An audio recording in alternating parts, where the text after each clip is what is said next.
mockery and morale, the German war on chocolate and pop. They laughed at the American soldier.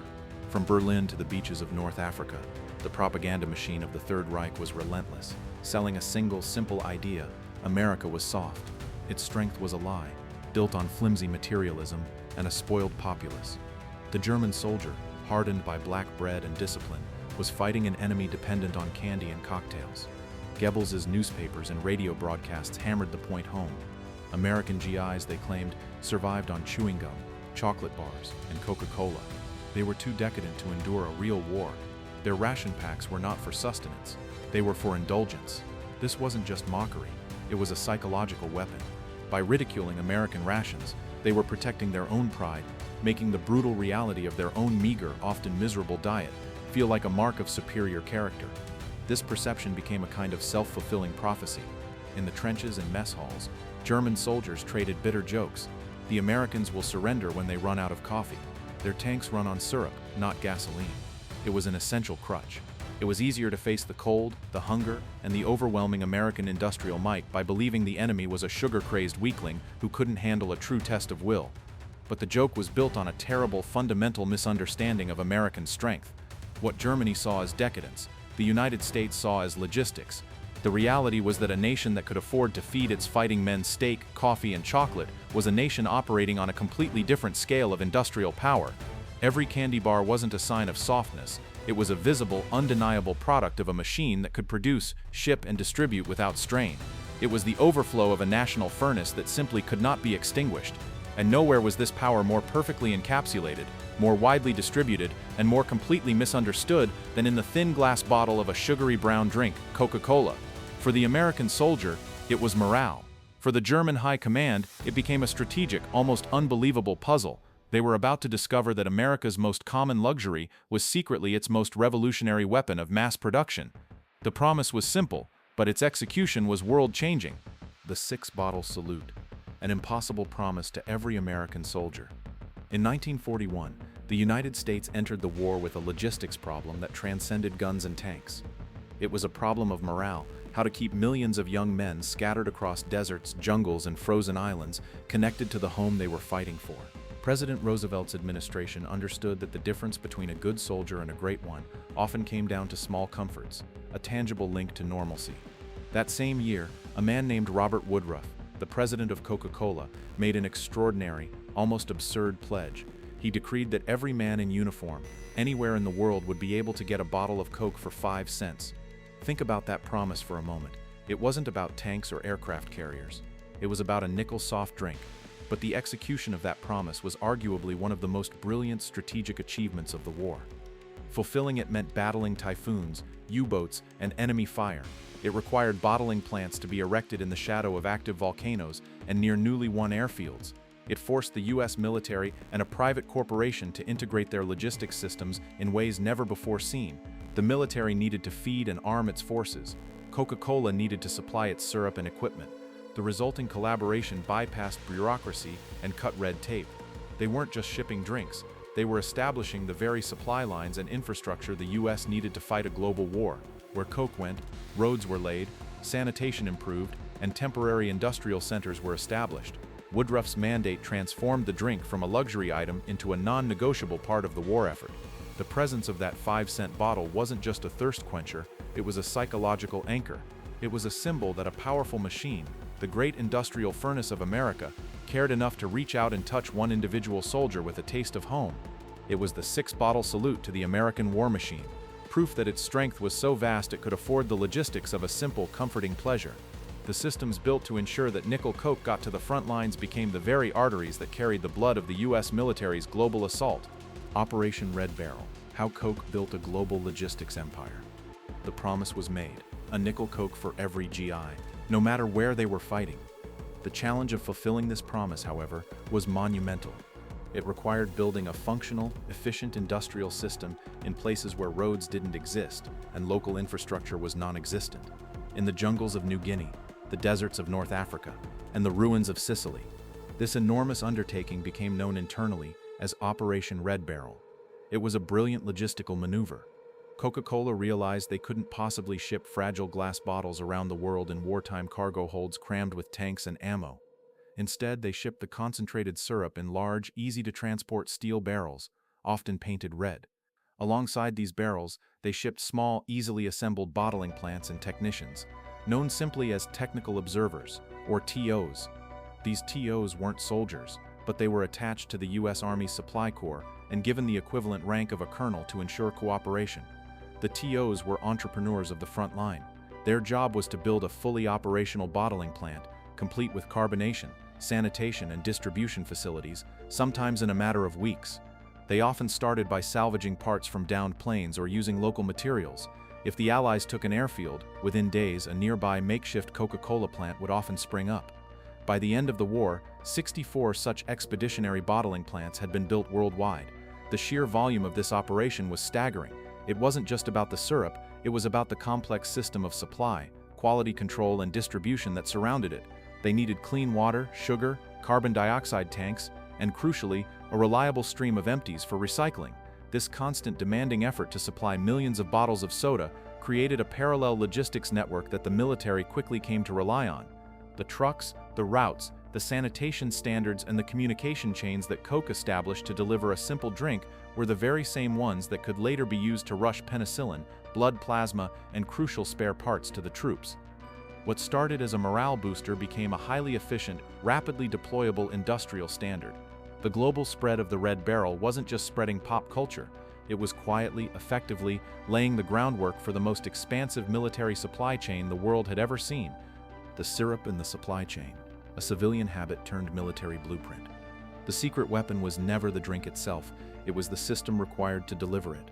The demand for a consistent, cold bottle of Coke was an unrelenting force that solved some of the military's trickiest logistical problems. The U.S. military logistics were traditionally focused on heavy, crucial items: fuel, ammunition, and steel. These systems were often slow, burdened by bureaucracy, and optimized for mass, not speed or freshness. Coca-Cola, by contrast, had perfected a supply chain optimized for mass consumption, speed, and perishability. They had to move sugar, syrup, and glass quickly to prevent spoiling and meet daily demand. When the two systems merged, the civilian blueprint provided the essential nimbleness the war effort desperately needed. Coca-Cola's focus on point-of-sale logistics, getting an item directly into the consumer's hand, regardless of location, taught the Quartermaster Corps how to manage decentralized supply points. The small modular bottling plants, designed for rapidly mixing and bottling the drink, demonstrated a model for forward deployment of other necessities. If a TO could set up a clean water system for bottling soda in a remote jungle, the Army could use the same blueprint to establish field hospitals or fuel depots. Furthermore, the need for clean, potable water for bottling meant that Coke's technical observers became experts in water purification, a critical skill in regions plagued by disease. Their standards for hygiene and sanitation were often higher than those initially deployed by the military in new theaters. The entire operation acted as a dynamic testbed for the military's burgeoning global supply lines. The network of trucks, trains, ships, and makeshift factories built to deliver a soft drink was the same network that, with a simple switch, could distribute emergency rations, repair parts for jeeps, or urgent medical supplies. The civilian habit of demanding a constant supply of their favorite soda had unwittingly created a highly adaptable, finely tuned distribution network capable of supporting the most massive military operation in history. This quiet, non-lethal infrastructure became the unseen strength that allowed American power to project itself across every corner of the globe, from vending machine to volcano, building factories in the jungle. The sheer audacity of Robert Woodruff's promise, a nickel Coke for every GI, required the company to ignore all conventional business sense and become an extension of the war machine. When General Dwight D. Eisenhower urgently requested materials for 10 bottling plants to be set up in North Africa in 1943, Coca-Cola's response was swift and total. They didn't just send 10, they deployed 64 full-scale expeditionary bottling plants by the end of the war. These weren't flimsy shacks, they were modular, fully operational factories capable of high-volume production, engineered to be built in some of the most remote and hostile environments on the planet. From dusty airstrips in the Sahara to the shadow of Mount Fuji, these plants became instant hubs of American industry. The men who ran these operations were the technical observers, or TOs, civilians given officer rank, and the unofficial, affectionate nickname of Coca-Cola Colonels. They were engineers, plumbers, and mechanics, whose focus was not fighting but manufacturing. Their survival depended on their ability to source materials, maintain complex machinery, and critically, ensure the purity of the water, a challenge far greater than finding sugar. Their successful water sanitation systems often paved the way for subsequent military and medical operations. The TOs essentially planted small pieces of American industrial infrastructure right on the front lines. The presence of a clean, bustling, well-stocked bottling plant, a miniature city of production, was a psychological hammer blow to the enemy, demonstrating an inexhaustible wealth of resources. It was one thing to see a cargo ship arrive. It was another entirely to see a fully functioning factory capable of manufacturing a luxury product pop up weeks after a beachhead was secured. In total, over 5 billion bottles of Coca-Cola were consumed by military personnel during the war. This astonishing figure proves that the drink was never an afterthought or a novelty. It was a primary, non-negotiable supply item, and the logistical systems created to ensure that flow were a demonstration of abundance that no rationing crippled enemy could match. Coke's secret weapon, the genius of standardization. While the enemy saw the product, a sugary, frivolous drink, the real genius of Coca-Cola's wartime operation lay in the standardization of its components. The entire system was designed around interchangeability and global consistency, which solved a major problem for the military, the headache of endless variation. Every bottle, every crate, and every barrel of syrup was identical. This made inventory, shipping, and distribution incredibly simple, no matter the theater of war. A crane operator in Iceland knew exactly how much a crate weighed and how it should be stacked, just like a supply clerk in the Philippines. The crucial standardization, however, was in the expeditionary bottling plants themselves. Each of the 64 plants was virtually a copy of the others. This meant that a repair part for a carbonation unit in Italy was the exact same part needed for a plant on a Pacific island. Technicians didn't need specialized training for every location, they just needed to understand one core factory blueprint. This radically simplified maintenance and accelerated the speed at which the factories could become operational. This consistency created an immense advantage. For the U.S. military, which had to manage thousands of different parts for tanks, guns, and planes, the Coke system offered a beautiful lesson in efficiency. It showed them how a globally distributed product could rely on a single, uniform production and logistics method. Furthermore, the brand itself was a symbol of standardization. The taste of a nickel Coke in a smoky English pub was meant to be exactly the same as the one retrieved from a muddy hole in a German field. This predictability, this unyielding consistency in the midst of global chaos, was a quiet, powerful testament to the stability and industrial perfection of the American home front. The enemy fought an army. They were defeated by a machine that could replicate a single perfect experience, a simple cold beverage, billions of times across the globe, more than a beverage. The industrial spin-offs of a simple bottle. The immense effort to supply Coke to the troops led to accidental but profound industrial breakthroughs that would shape the post-war world. The goal was to deliver a refreshing product, but the result was the refinement of entirely new technologies critical to the success of American forces and later, American commerce. One of the biggest problems faced by the technical observers was refrigeration. How do you keep millions of bottles of soda cold in the unrelenting heat of the Pacific or North Africa? The reliance on ice was impractical and costly. The solution came in the rapid development and deployment of self-contained refrigeration units and mobile jungle fountains, small, robust dispensers engineered for maximum cooling with minimal resources. These were not just for soda. The technology honed by Coke was almost immediately adaptable to preserving medical supplies, blood plasma, and perishable rations for the military.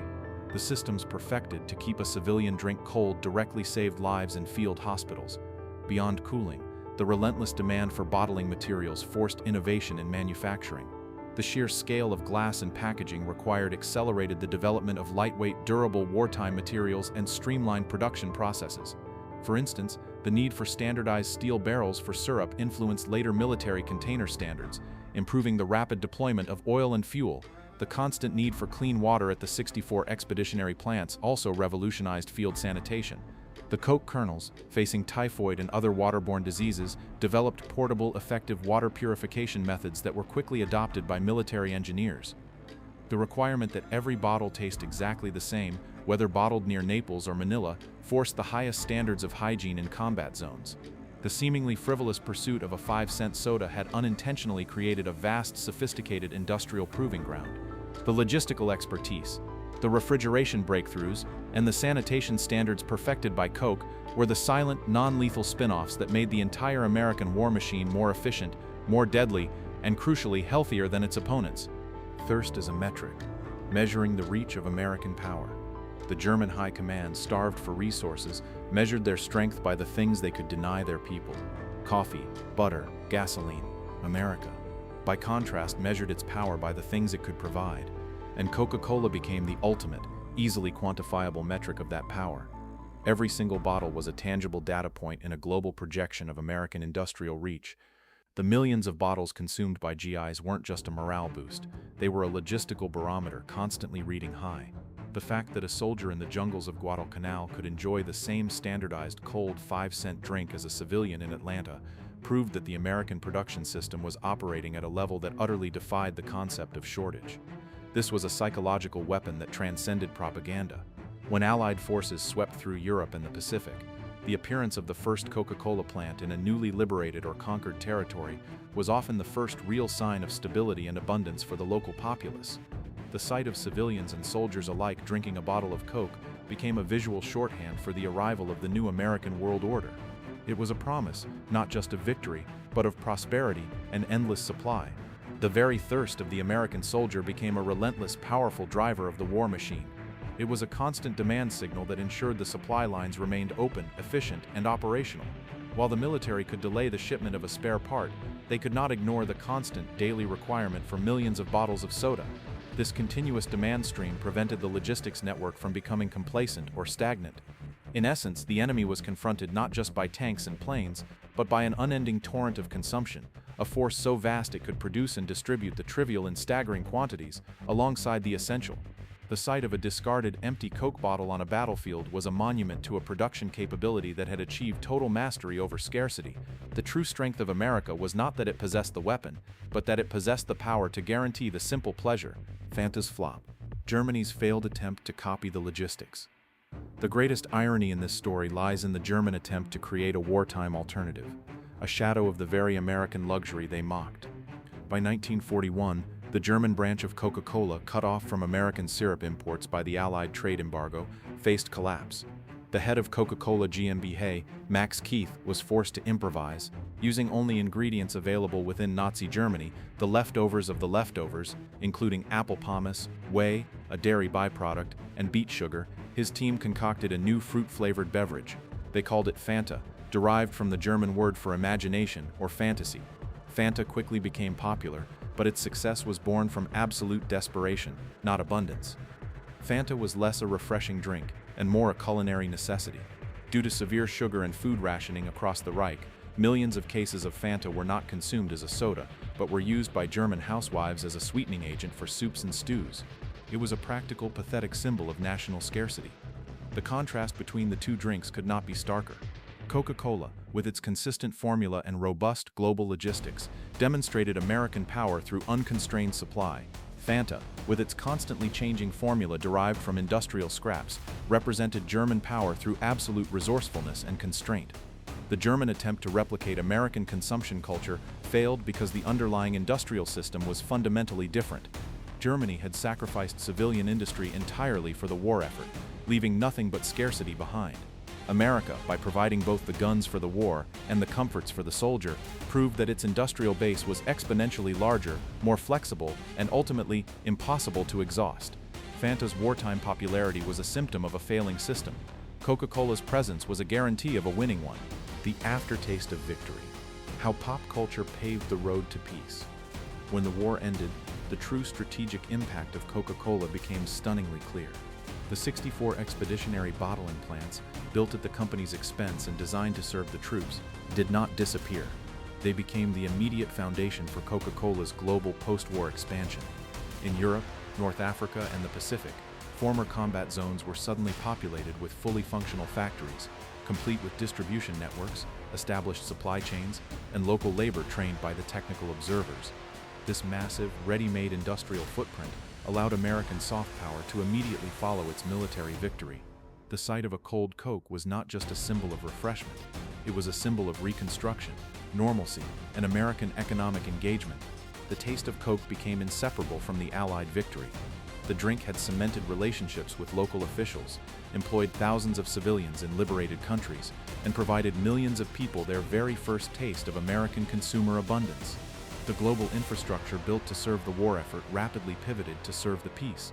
Decades later, historians would argue that the most effective American propaganda was not found in films or radio broadcasts, but in the simple, perfect form of that 5-cent bottle. It was a Trojan horse of capitalism and democracy. It proved that a system focused on mass production and popular happiness could defeat a system built on scarcity and forced suffering. The German soldiers mocked the sweet tooth of the American GI, but in the end, they were defeated not just by superior firepower, but by a logistical machine so vast it could deliver an endless stream of non-essential comfort to every remote corner of the earth. The luxury item was secretly the weapon of mass production, and its aftertaste was the undeniable flavor of victory.